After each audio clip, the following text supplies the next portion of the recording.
Radio Lomé, il est 12h30.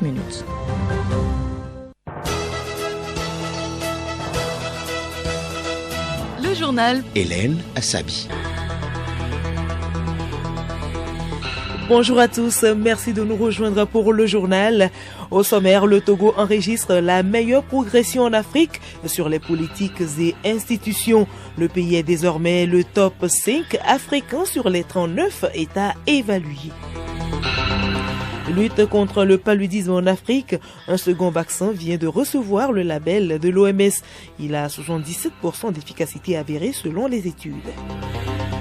Et puis sport, la saison sportive 2023-2024 va bientôt démarrer au Togo. La Supercoupe du Togo oppose cette saison ASCO à ASK dimanche.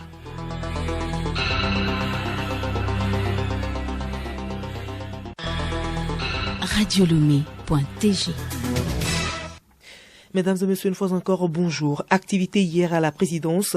Le président de la République, Faure Essoumana Gnassingbé, a reçu hier le nouveau secrétaire exécutif du Conseil de l'Entente. Après l'entrevue, Tabouna Ouattara a dit être allé remercier le président togolais, également président de la conférence des chefs d'État et de gouvernement du Conseil de l'Entente, pour son leadership et recevoir ses instructions pour le repositionnement du Conseil et comment relever les défis. Justement, grâce à la politique du chef de l'État Faure Essoumana Gnassingbé, le Togo continue d'améliorer ses performances en matière de réforme et de gestion publique. Selon le dernier rapport de la Banque mondiale pour l'évaluation des politiques publiques en Afrique, publié récemment, le pays gravit les échelons et s'installe désormais dans le top 5 africain sur les 39 États évalués, ceci avec un score de 3,7. Léontine Adoguima. Le Togo passe de 3.0 en 2016 à 3.7 en 2022. Avec cette performance, dans le sillage de celle de l'année écoulée, le pays gravit les échelons et s'installe désormais dans le top 5 africain sur les 39 États évalués et éligibles aux ressources de l'Association internationale de développement IDA de la Banque mondiale. L'impact de ce score sur l'économie togolaise avec Fili Sissoko, représentant résident de la Banque mondiale au Togo. C'est un score extrêmement important parce qu'il nous permet aussi de mobiliser encore plus de ressources. Et ce score dépasse largement au plan mondial la moyenne des pays IDA de la Banque mondiale. Et l'augmentation 2022 du Togo est la plus forte augmentation de l'ensemble des pays répertoriés. Ce progrès est le fruit du vaste programme de réforme institutionnelle et économique initié par le président de la République Faure Essoumana Gnassingbé. Nous retrouvons le représentant résident de la Banque mondiale sur les thématiques dans lesquelles le Togo s'est bien illustré. Le Togo se positionne avec ce score extrêmement important, très bien, sur des thématiques telles que la gestion économique, les politiques structurelles et les politiques d'inclusion sociale. Des efforts restent à faire encore et nous espérons que le Togo va pouvoir continuer à travers ses efforts, pourquoi pas atteindre un score de 4, qui est très proche de celui des pays émergents de l'Asie. Et en cela, nous continuerons à travailler avec vous dans le secteur des réformes des finances publiques, de la protection sociale, de la gestion budgétaire, de la transparence, afin que vous puissiez donc continuer à améliorer le score CPIA et de mobiliser encore plus de ressources. Ces améliorations significatives de la gouvernance publique ont entraîné une hausse de plus de 380% des ressources mobilisées auprès de la Banque mondiale. Et d'une institution bancaire à une autre, la Banque d'investissement et de développement de la CEDEAO, BIDC, a tenu hier à Lomé la 85e réunion du conseil d'administration. La banque a validé le financement de 2 projets relatifs à la lutte contre la pauvreté et la construction des infrastructures routières au Sénégal. Bénédicte Kanda. La BIDC compte débloquer 70 millions de dollars, soit plus de 35 milliards de francs CFA pour la construction d'une autoroute reliant le Sénégal à la Mauritanie. Le but est de renforcer l'intégration sous-régionale. Dr Georges Agiekoum, d'Encore, président de la BIDC. La raison, c'est pour donner les feux verts pour les projets dans la sous-région. Nous venons donner des feux verts pour 2 projets totalisant 70 millions de dollars. C'est pour financer des projets de construction de routes dans la sous-région. Vous savez aussi que votre banque, la BIDC, est tellement engagée pour financer des projets dans votre espace, pour donner et augmenter les activités économiques dans la région. Le Togo a aussi des projets sur la table de la BIDC. Ils sont en étude. Retrouvons Dr Georges Agiekoum d'Encore. Le Togo, le pays qui nous abrite ici, nous essayons de bien distribuer les ressources que nous mobilisons sur le marché international. Et c'est pour assurer aussi que tous les pays reçoivent d'une manière équitable les ressources que nous avons. Le Togo, nous avons une liste de projets pour le Togo et ces projets sont en train d'être considérés. Et lorsque le comité de crédit va finir son approbation, ces projets seront réalisés pour le Togo. La Banque d'investissement et de développement de la CEDEAO a pour principale mission de financer les projets et programmes de développement nationaux et régionaux. Et la construction des infrastructures aériennes fait certainement partie des projets de la BIDC. À ce sujet, nous parlons du premier vol inaugural de Askai en direction de Nairobi au Kenya. Le Togolais Bachir Bonfo a été le premier passager à acheter le billet. Il est enseignant-chercheur au Centre Sud de Recherche en Côte d'Ivoire. Pour avoir pris le billet en premier, il est passé de la classe économique en classe affaires. Professeur Bachir Bonfo est tout heureux de l'ouverture de cette ligne qui vient soulager la peine des passagers. Pour mener nos recherches, cela nous fait perdre souvent 2 à 3 jours dans le voyage. Ce vol inaugural entre Lomé et Nairobi, pour nous, c'est un soulagement qui va vraiment aider les chercheurs qui font le même travail que nous. C'est une joie, c'est un honneur parce que j'ai pris ce billet à partir d'Abidjan. Et pour moi, étant le premier à prendre ce vol inaugural entre Lomé et Nairobi, ça c'est une fierté d'avoir d'être Togolais et une fierté que cette compagnie Askai soit à l'écoute de tout le monde et moi en premier.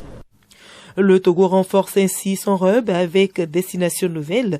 La sécurité, la paix et la sûreté constituent les atouts du trafic grandissant du pays. Colonel Doxim Nyamalata, directeur général de l'ANAC, dresse le bilan du trafic aérien togolais.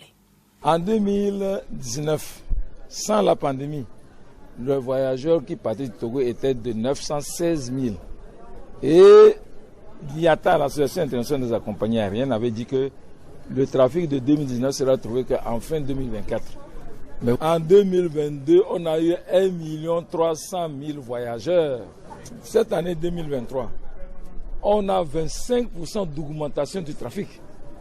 C'est-à-dire que la feuille de route qui disait que le Togo voulait qu'à l'horizon 2025, on ait 1 500 000 voyageurs, ça serait dépassé. Déjà en 2024, nous aurons déjà les 1 500 000. Mois du consommé local au Togo. Consommer local, c'est bien. Et consommer en qualité, c'est encore mieux. Dans le 3e numéro du consommé local de ce mois d'octobre, Salami Razak, gérant de la vitrine FAO, parle de la qualité des produits locaux transformés chez nous. Au top, nous, on fait la commercialisation. On travaille avec les coopératives. On a une équipe à chaque instant qui assiste les coopératives au niveau de la production. Il y a une équipe de contrôle de la qualité qui atteste ce qu'ils sont en train de faire. C'est l'ITRA qui donne le certificat de la qualité du produit. Et c'est après cela qu'on accepte les produits ici. Les produits locaux de chez nous sont de meilleure qualité. C'est des produits sans engrais, sans additifs. Le Togolais Anselme Bouton prend la tête de l'Organisation internationale du café.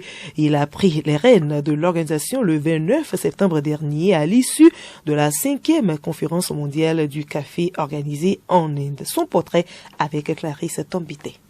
Docteur en économie de l'École supérieure d'économie et de gestion de Brême en Allemagne, Anselme Bouton cumule plus de 35 ans d'expérience professionnelle dans la gestion des entreprises agro-industrielles et financières.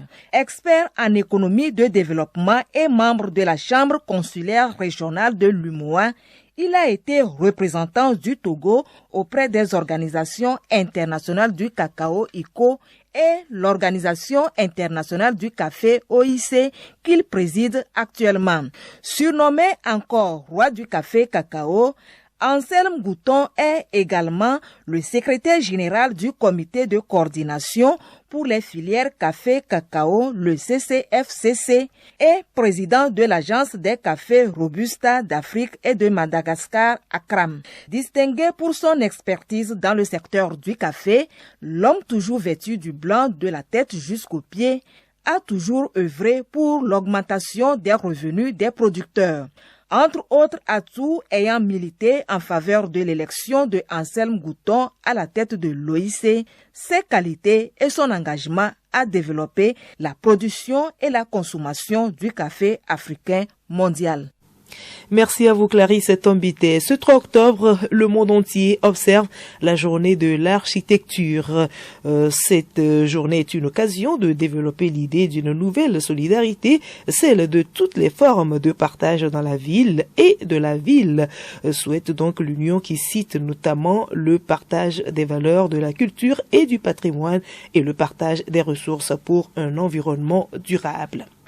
Santé à présent, l'Organisation mondiale de la santé autorise un deuxième vaccin contre le paludisme à destination des enfants. Le R21 matrice M est désormais validé par l'OMS, une décision qui ouvre la porte à une plus grande diffusion de ce vaccin, alors que jusqu'à présent seuls 3 pays africains le recommandaient. Juliette Kamdé. En 2021, le paludisme a tué plus de 600 000 personnes dans le monde. L'Afrique concentre l'énorme majorité des cas et parmi les victimes, ce sont les enfants de moins de 5 ans qui sont particulièrement touchés. C'est pour cette raison que depuis des années, des efforts se concentrent sur le développement d'un vaccin pédiatrique. Le patron de l'OMS, le Dr Tedros, ne cachait pas sa joie au moment d'annoncer la validation du vaccin R21 matrice M. Depuis l'an 2000, le nombre de morts du paludisme a chuté de plus de 50% et nous avons réussi à éliminer la maladie dans de nombreux endroits sur la planète. Mais depuis, nous stagnons. Moi-même, en tant qu'ancien chercheur sur le sujet, j'ai rêvé du jour où nous aurions un vaccin sûr et efficace contre la maladie. Eh bien, aujourd'hui, nous en avons 2, a-t-il souligné. Après le RTSS, recommandé il y a 2 ans, c'est donc le R21 matrice M qui reçoit le label de l'OMS ce mardi, avec 77% d'efficacité avérée selon les études. Cela peut changer la donne face à la maladie. Tout l'enjeu de ce deuxième vaccin repose désormais sur son accessibilité. Il avait déjà été autorisé dans 3 pays, le Ghana, le Nigeria et le Burkina Faso.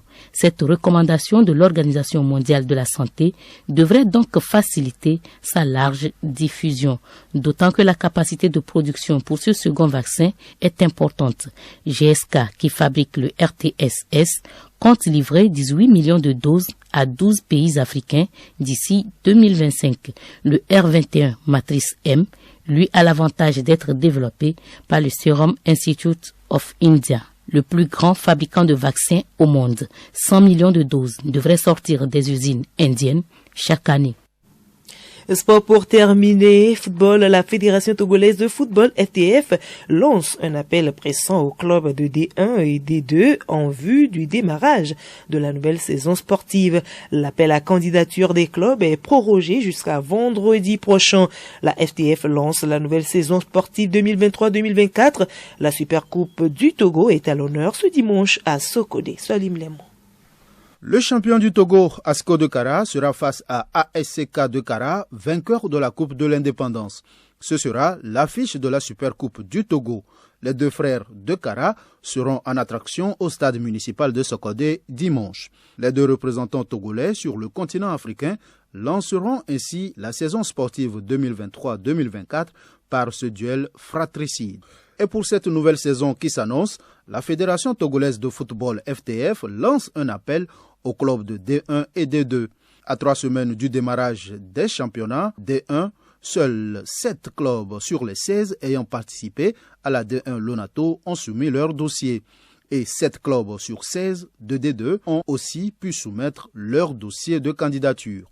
Dans sa circulaire publiée hier, la Fédération togolaise informe les clubs qui n'ont pas encore soumis leur dossier complet qu'une prolongation exceptionnelle a été accordée jusqu'au vendredi 6 octobre 2023 à 17h. Passé ce délai, la FTF ne peut garantir l'examen des dossiers en retard, ce qui pourrait entraîner l'exclusion du championnat pour la saison 2023-2024, malgré les performances sportives exceptionnelles, peut-on lire dans la circulaire.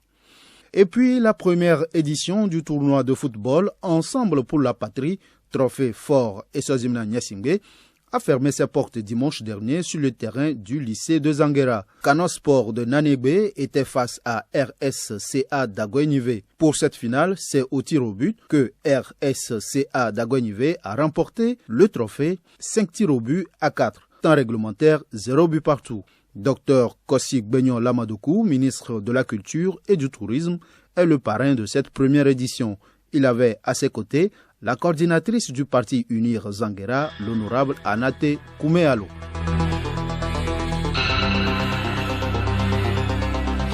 Voilà, ce journal se referme. Merci à vous de l'avoir suivi.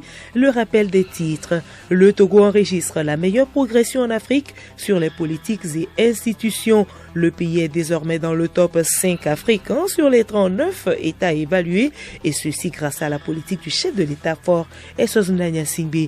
Et lutte contre le paludisme en Afrique. Un second vaccin vient de recevoir le label de l'OMS. Il a 77% d'efficacité avérée selon les études.